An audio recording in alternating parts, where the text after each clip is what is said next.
What's up, guys? Dylan Rush with Cage Side Press, joined today by Dylan Rush, the fighter, who's set to take on Jason Fish at BYB Extreme Bare Knuckle on Saturday, July 13th in New Orleans, Louisiana. Dylan Rush, what's up, man? Hey, how's it going, everybody?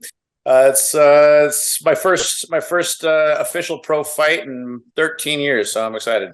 So your last fight was 2012. Well, yeah, I mean, I fought in between there, but not professional sanctioned fights. I'm a little less than a year ago, last August, I won the International Kickboxing Federation Muay Thai Super Heavyweight Championship.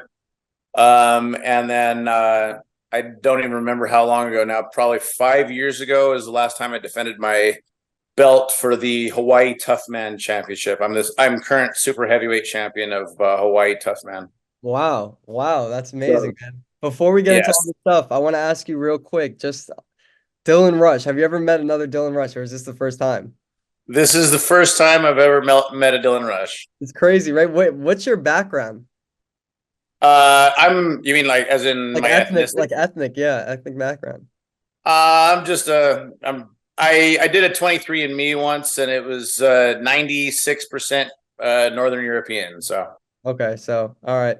Just because I don't know, I always hear my name Dylan Rush is like so Irish. I'm not that Irish, but everybody always says like Rush is such an Irish name. So I was wondering if maybe you were Irish, but well, I do know the last name Rush has Scottish and Irish history to it, but that's probably not where my Rush comes from. My last name Rush is actually a bastardization of the Germanic Rausch. really, So mine is actually it comes originally from German. wow. I don't know where mine comes from, man. Maybe I got to do a 23 and me one of these days. That sounds like a good idea. I want to go chronologically through your life. So I want to start with first things first. Where were you born and raised? I was born in Susanville, California, but we moved not long after that. Bounced around back and forth to South Africa a couple times. My mom is South African. But by the time I was 5, we settled in Hawaii. Did you get into fighting in Hawaii? And how did you Yeah. get into fighting mixed martial arts? And did you maybe have a family member that helped you get into it, or what was that like? It was kind of just random. I mean, I started doing judo when I was like 7 years old, but it didn't really stick. I was the only Haole kid. I was the only white kid in my town growing up. So I just had to fight all the time. So that it was just kind of part of life. But I started really getting into wrestling when I was about 12 years old.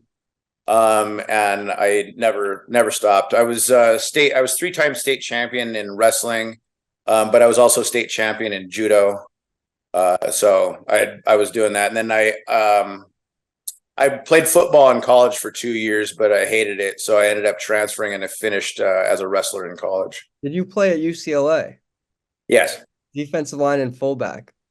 yes, That's yeah. amazing, man. What the heck? And you didn't like it? I hated it. You know, I wasn't really that good at football. I was so my senior year in high school, I was named Bigger, Faster, Stronger magazine's National Athlete of the Year, and it was just because physically I was a really outstanding physical specimen. So Yeah. I was extremely strong, extremely fast. So I got recruited everywhere for football. I was Gatorade State Football Player of the Year in Hawaii, but it I wasn't good at high school football because of my football ability. I was good at football because I was just a dominant physical athlete, and I was good at wrestling. So but when I got to college, it turned out that everybody was pretty good at being an athlete, and they actually knew how to play football too. So I struggled. I struggled for the 2 years I was at UCLA, and a lot of things happened, and I got injured, and it just didn't. It wasn't my thing. So I ended up dropping out of UCLA, You went to and Stanford. I boxed for a year in LA for King Sports, which was a heavyweight boxing program that was a grooming program for Olympic boxing. So I did that for a year, and then in the year that I was there, I applied to Stanford University, and I ended up getting picked up by them. And so I finished as a wrestler at Stanford. How was that experience? Was that better than the football was? Fantastic! I loved it, every minute of it. Wow. Okay. So did you, after Stanford, did you go and get a regular job, or being the physical specimen that you are, did you go into something athletic, or do you have an amateur fight career? Well, I moved back to Hawaii, and I actually worked for AmeriCorps. So it's like basically Peace Corps, but for America. You work in underserved communities and stuff like that. So I worked for AmeriCorps for a year, and during that time, I started training Muay Thai and kickboxing. Really, and I ended up having a bunch of fights in Hawaii, and I had three MMA bouts, three amateur MMA bouts that I won. And there wasn't really anybody in Hawaii left to fight at the heavyweight class in the amateurs. So I actually switched over to the tough man circuit, and I won a bunch of fights in the tough man circuit. Ended up becoming their super heavyweight champion, which I still am. I've been their super heavyweight champion for the last 11 years. Um, but again, with that, there's just not a lot of heavyweights in Hawaii, so there wasn't a lot of people to fight against. So I ended up moving to Vegas to continue my fight career. And shortly after I moved to Vegas, I got hired by Chippendales, and it kind of threw me off that career path, and I just, I have my degree is in theater. So once I started doing Chippendales, there was a bunch of other acting opportunities that popped up. So I ended up working for Universal Studios Japan for a year. I bounced around from different acting job to different acting job, and then I moved back to Vegas in 2017 to take a job at Tournament of Kings at the Excalibur Hotel. So it's like a medieval dinner show Mhm. with jousting and Yeah, stuff like I've seen that. that. So I've seen that. I've seen videos of oh that. yeah. So I worked for them for 7 years, and I played the Dragon Knight, which is the evil character. Oh, Um, but during that whole time, I always trained, and I took I took fights here and there for the Tough Man and for Muay Thai. I trained in Thailand for 3 months uh, a few years ago. how was that? Um, that was great. I enjoyed Thailand a lot. I was training out of AKA Mhm. Mike Swick's camp over there Oh, in Thailand. But it just never like I didn't really think of restarting my career. I'm getting old and stuff. But the this bare knuckle boxing, that circuit that popped up, um because bare knuckle boxing allows grappling in with the striking, so there's a lot of dirty boxing and stuff. It mhm. really lends itself well to my skill set with wrestling and boxing and kickboxing and everything else. So and because the heavyweight class in bare knuckle boxing generally is a bit weaker than in MMA, there's a route for me to I think to be really successful in this particular sport. So I decided that I'd take a bare knuckle boxing match and see how it goes. Especially since, as it turns out, bare knuckle boxing is safer for both broken bones and for concussions than MMA Oh, or boxing. wow. So, yeah, What's the weight? which What's the weight I class didn't for? expect that to be the case. Yeah, I wouldn't expect that either. What's the weight class for like super heavyweight in bare knuckle boxing? Like, what's the weight? Well, I think bare knuckle boxing is just heavyweight, and I think it's like 205, and I think it might be 205 or 210 and up. I'm not sure. I'm so far over the limit. I don't even look. There's Okay. no way that I could possibly, because like right now I weigh about 235, but my body fat's probably 7-8%. So there's no way I could drop to the lower class. Okay. I have a million questions to ask based off all these things you just said, but I'll start with this. You have an amazing physique. You have a degree in theater. You have this look about you. Did you ever consider professional wrestling, man? You seem like perfect for the WWE. Uh, you know, I've I actually got recruited twice, once in college and then once a couple of years ago by a guy that I wrestled in college who's actually now doing professional wrestling. I thought about it. And I think it would be a lot of fun. But the real reason that I didn't do it is it's actually a way harder life than being a fighter. Yeah. Because yeah, they do performances, multiple times a week, and they're doing high flying stuff and acrobatics, and those guys keep themselves stuck together with duct tape and bubble gum. They're always injured. They're Yeah. always messed up. Taking bumps. And yeah, surprisingly, it's actually harder on your body to do pro wrestling, even though it's an act, than to actually just be a fighter.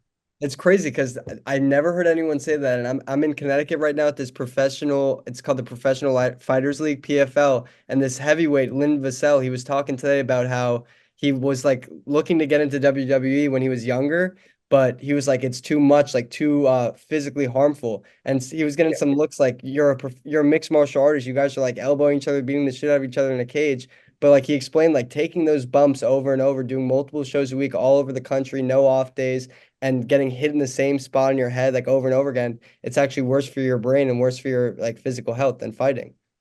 Yeah, well, people don't realize like soccer players actually have more CTE damage than MMA fighters because of headers. You Wow. do a header with a soccer ball over and over and over again. Each individual header with a soccer ball is not as damaging, obviously, as a punch. But Mhm. when you do it 10,000 times, it's actually quite damaging.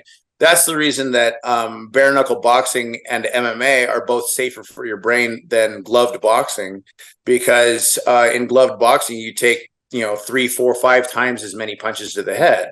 Yeah. So it's the accumulation of damage over time that really does the brain damage. Just like how in football, like CT is a lot bigger because they're getting hit Oh, in the head. you froze up on me. Are you back? Yeah, got You it. heard what I said though, right? It's like football with CT. Like they're getting hit in the head over and over at practice every single day. And that's why it's so Exactly. Yeah. So in football you have a helmet on, so you'd think it'd be less damaging to your head. But in a football game, you might play 70 plays in a single game, and then you do that every single week, and you're getting a little, I mean, you might not get hit really hard every single play, but you're going to get a little bump in the head almost every play, especially if you play linebacker or O-line or whatever. You're going to take some damage every single play. So you do that over in the NFL, you're doing that 16, 18, maybe 20 weeks in a yeah. row. That's a lot of accumulated damage. Whereas in MMA or bare knuckle boxing, I might fight 3, 4, 5 times a year. Mhm. And if I in one fight, if I take, especially with bare knuckle boxing, the reason in bare knuckle boxing is so much safer than even gloved boxing is because people are less willing to, you don't want to trade that many Yeah. punches, Yeah. because you might break a knuckle on somebody's skull or something like that. So the average punch count in a round in bare knuckle boxing is way lower than the average punch count in glove boxing. So it's just less accumulated damage. Yo, I gotta say this one more thing and then I'll get past the whole we have the same name thing. But it's just so surreal to be talking to you because I told you like I looked up my name like all the time growing up, thinking to myself like when I want to see me one day when I look up my name. And it's just I always saw you all the time throughout like my whole childhood, and now we're speaking. It's so crazy to me. Yeah, it's really funny because like I said, it was just last week. My sister-in-law I was showing her fight videos, and we were scrolling through, and a video of one of your interviews popped up, and it was like, oh, that's kind of funny. And literally 2 days later, I get the message, oh yeah, you're going to be interviewed by Dylan Rush. I'm like, that's And now here we are. So I read you're a professional stuntman. Is that still the case? Are you still doing professional stunt work?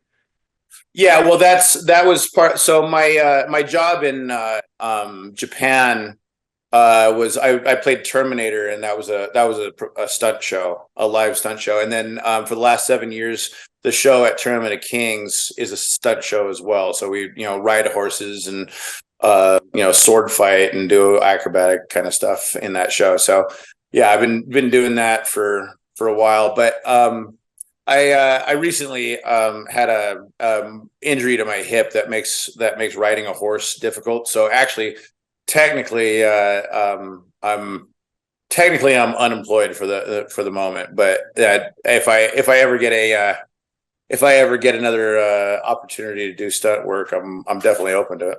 Yep. Uh, so I wanted to ask you, of course, you fought growing up, street fights, not like sanctioned fights, but defend yourself, you know, how it is growing up.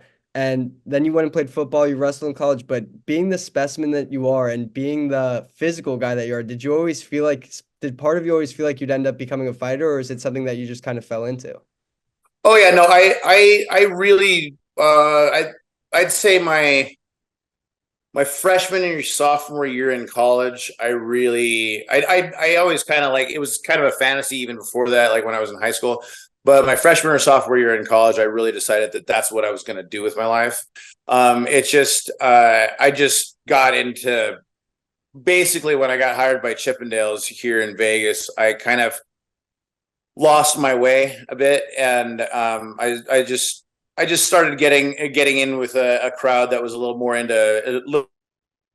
into partying and drinking, not as Hmm. much into athletics. So I drifted away from athletics, and it's just in the last couple of years that I re reaffirmed my love for the sport. So um, yeah, it was always there in my mind. It was just something that I drifted away from. So now I'm back. What's actually nice about that too is I've gained a lot of experience. I've trained a lot. I've sparred a lot. You know, I was a sparring partner of Roy Nelson, Big Muhammad country. Lawal, Forrest Griffin. I've sparred against Sean Strickland. Sparred against a wide variety of top level fighters. And I've gained a lot of experience from that. And because I wasn't competing that whole time, my body is actually really healthy. Like other than the minor injury that I have that from Mhm. doing my show, my body is really healthy. I have no brain damage. So I feel like I have the body of a guy much younger than I am. So How that's old kind are of. you now? I just turned 37. Don't look a day over 29, man. Wow. Uh, why would you say you fight, man? Why do you fight? I know you said you love it. Is it just for the love of the game? Of course, you want a little paycheck. Everybody wants to get paid, but why do you fight? Originally I loved fighting because I loved the attention. Same reason that I was on stage. I mean, I've been an actor for 15 years, and I just always fed off the crowd. And that's one thing that was great about doing stunt shows as well, is being in, if you've seen Tournament of Kings, you know what that show's like. It's Mhm. very interactive. You get a lot of feedback from the crowd, and I always enjoyed that. But really, the reason that I've gone back to it now is the adrenaline rush is there's nothing like it. I mean, I've always been an adrenaline seeker in my life, but there's nothing that compares. I don't care if it's skydiving, bungee jumping, I don't care what. You There's done that? nothing You quite done both of like those? stepping in. I've bungee jumped. I've never skydived. Oh, but that's but crazy. yeah, I don't care what I don't care what you try. I was a cliff diver when I was a kid.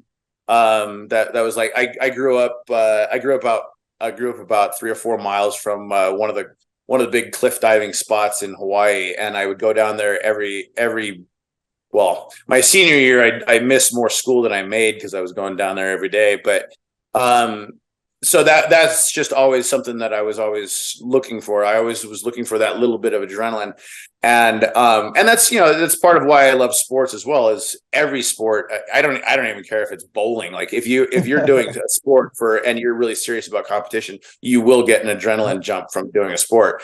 But compared to getting in the ring for a fight, there's nothing that compares to that for the amount of the fear, especially like the week lead up to the fight. There's Mhm. just a fear that grips you Mhm. that I think every fighter if you don't have it as a fighter, you're crazy. I think every fighter has that crazy adrenaline and fear that grips you, and that's that's what I fight for, is Nothing replicates that feeling, right?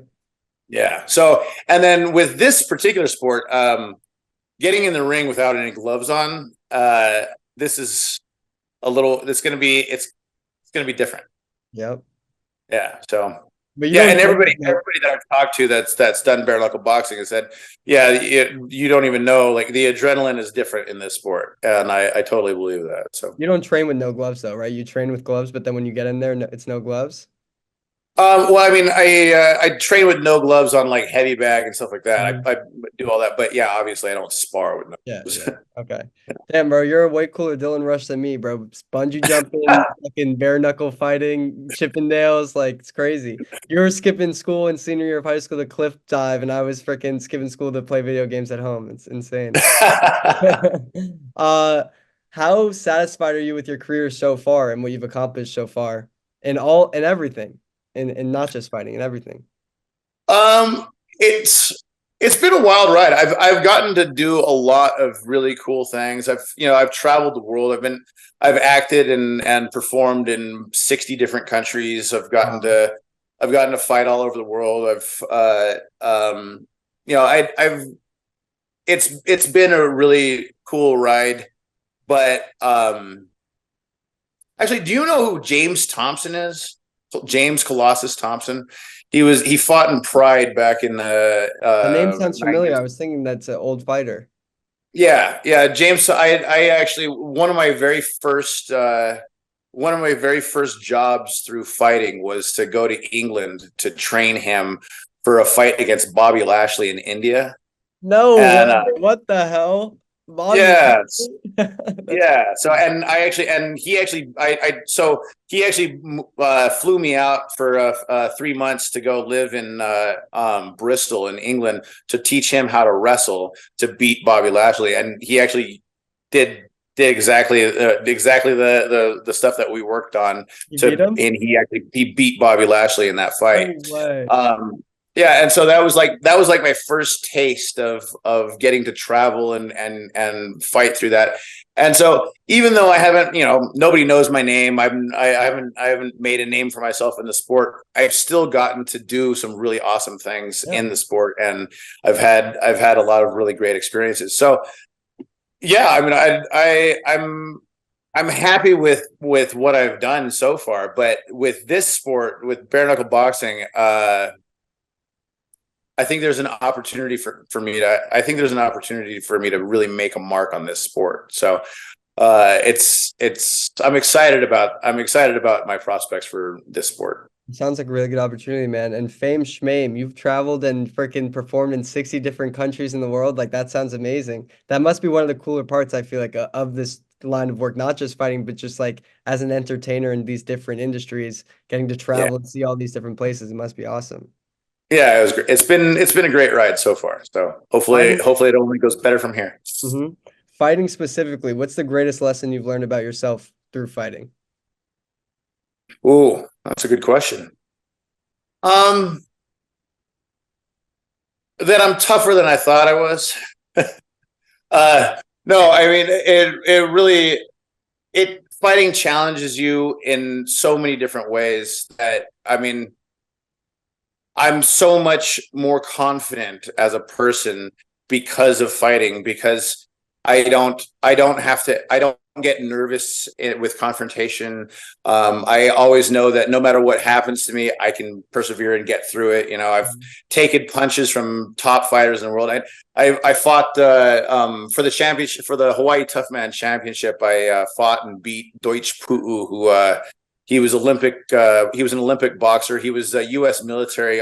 He was U.S. Armed Forces heavyweight boxing champion. Oh shit. Um, and he also fought in K1 back in the day. So and he hit me with punches that my soul left my body, but I was able to overcome it and ended up beating him in that fight. And so if I can take a punch from a 300-pound Samoan and keep moving forward, like I can take anything. Yeah, yeah, that's a good lesson to learn, man.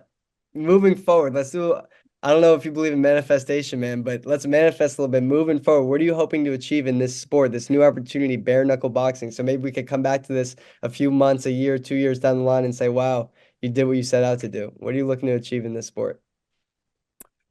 Um, oh man, when I imagine, okay, it's I don't like to talk about it because yeah, I understand the whole manifesting thing, but I also want to stay humble and be like, no, I just want to take it one fight at a time. But Mhm, I imagine myself being world champion in this sport. mhm. As you should. If you don't believe, who will? Yeah, Right? yeah, Exactly. I think that I think this sport has this sport is exactly built for me. Mhm, It allows me to grapple. It allows me to use my speed as a heavyweight. There's not a lot of heavyweights that are as fast as I am. Um, so with either footwork or punching speed, I wouldn't say that I'm the most powerful puncher in the world, but I will throw more punches. My last fight, the punch count was 77-7. And the fight before that, it was 59-0.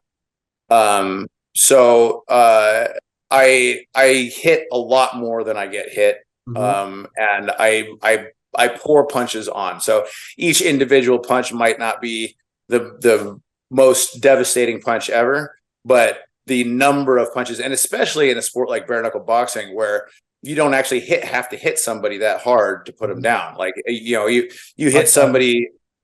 Exactly. You hit somebody a bunch of times in the face with just pitter patter shots, like Nick Diaz type shots, Mhm. and their faces are going to be all busted up and cut to pieces. So I feel like there's huge advantages for me in this sport. Well, getting hit or hitting people more than you get hit is the recipe for success. So, and you said that you get to rest a little bit, right? You get to use your grappling. Are you training for this fight out there in Las Vegas right now? Yeah, I'm training a little bit. The problem with training for bare knuckle boxing is like in Vegas, there's not a single gym in Vegas that has a focus on bare knuckle boxing as an individual sport. Yeah. So I'm having to figure out ways to train with people that I can modify what I'm doing to try to work on this sport. But like I don't know a single other person in Vegas that's actually doing bare knuckle boxing. So it's and especially not any heavyweights. So trying to find a heavyweight who's doing bare knuckle boxing, who wants to train, that's just not something that I'm able to find right now. So I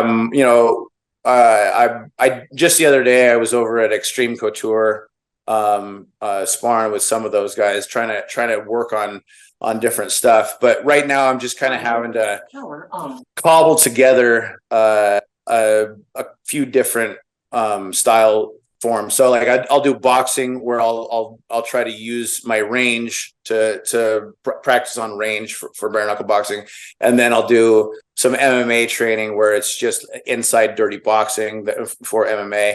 But generally, I'd like to find a place or some training partners who would like to just focus on this sport and just do this. But you look online, even like go on YouTube and just look up like bare knuckle boxing technique and stuff like that. There's nobody out there teaching it. There's nobody that's really focusing on this sport. So, which is good in two different ways, actually. One, it means that there's just not a lot of people who are focused on it. So if you do have some skill at this sport, Mhm. there's a wide open road for you to have success. And then on the other side of it, if I ever wanted to end up getting into teaching it, I was just gonna um, say that. Yes, yes. yeah. Master it and So then teach it and be the guy that, yeah, so yeah. yeah, so what I've been doing, what I've been doing is actually going over old manuscripts from the old days before Marcus of Queensberry rules, because Marcus Queensberry rules came into effect in 1867. But if you look at like manuscripts of what bare knuckle boxing techniques were like before that, there's guys were it wasn't just a free for all back then. They were highly trained and highly thoughtful of what they were doing, and they wrote books about it. Mhm. So I've been reading old manuscripts of what they thought and what they did, and trying to modify that and put that into my skill set for modern bare knuckle, because modern bare knuckle boxing rules, because they allow grappling,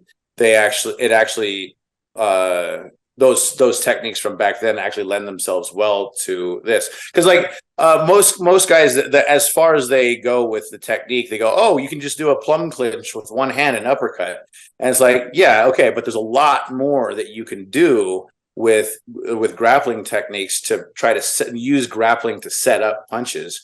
That I just don't see a lot of guys. I see a lot of guys in this sport just trying to wing haymakers, and like, oh yeah, I'm just gonna with bare knuckle, all I got to do is touch them. And no, it's actually there's you can do this sport with a little bit more thought. It sounds like you're breaking this down to a science, man, and you haven't even gotten the ring and done it yet, right? This is going to be your first one. Yeah. So, yeah, that's the thing about my, like, Jay Fish, my opponent. Mhm. The one advantage that he has over me is he has more professional experience. Yeah. So because I think this is going to be his 16th professional fight. Yeah. So he has more professional experience. But he's very, from what I've seen of film of him, he seems very one-dimensional. So if I can use my brain and think my way through this, I think that I'll be able to set him up and work on things that he won't have an answer for. So that's the way that I'm approaching the sport, is trying to think my way through the sport rather than just try to be the tough guy. And not that I'm going to say I'm not going to be tough. I want to still be able to take a punch, but if I don't have to take any punches, that's better.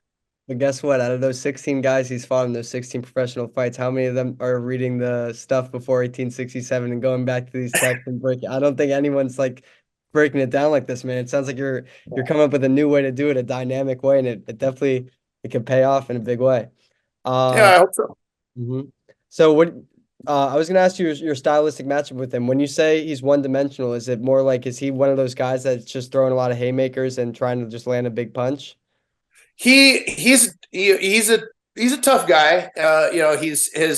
His plan in the fights that I've watched so far, his plan seems to be to put forward pressure. Keep low, keep his head down, and then just throw big bombs with his right hand. He doesn't seem to set a lot up with a jab, but I mean, he'll watch this interview and maybe go, oh, maybe I should jab some more. But that the as far as I can tell, his main strategy is to put forward pressure, make a guy make a guy have to back up against the ropes and deal with inside dirty boxing. Whereas my plan is more to keep him on the ends of my jab and make him try to fight through the jab. We're running out of time, man, so I gotta ask this one last question. But man, you're selling me on this fight. Like, I want to be there in Louisiana now. I might have to go to New Orleans in July. I might have to clear my schedule. I finish every interview with this question. I'm curious to hear what you have to say. When it's all said and done, training, fighting, acting, stunts, it doesn't have to just be fighting, but everything you've accomplished and you've done throughout your life, when it's all said and done, what do you want people to remember most about Dylan Rush? Not me, but you, Dylan Rush. Well, I don't have kids yet, but being a good husband and father would be. That's a good goal to set, yeah. It's a good answer. That's a good short answer, man. I appreciate it. Keep doing the name proud. Good luck. July 13th, not June, July 13th in New Orleans, Louisiana, BYB Extreme Bare Knuckle. Dylan Rush, Jay Fish. I'm looking forward to it, man. I would love to tap back in after the fight. Maybe you win. Maybe you have some more names you want to get out there. Maybe get back in the bare knuckle soon after this one. Yeah. The BYB heavyweight championship is actually happening the same night. It's Ike Villanueva against, I can't even remember what the challenger's name is. He's a Cuban guy, looks like a good fighter. So it'll be kind of fun to be there and actually get to see them fight too. Keep your eye on those guys, man. Well, I appreciate it. Thank you for taking the time, man. Dylan Rush. It's a good first interview, man. I'm looking forward to many more. Appreciate it. All right. See you, man. Ciao.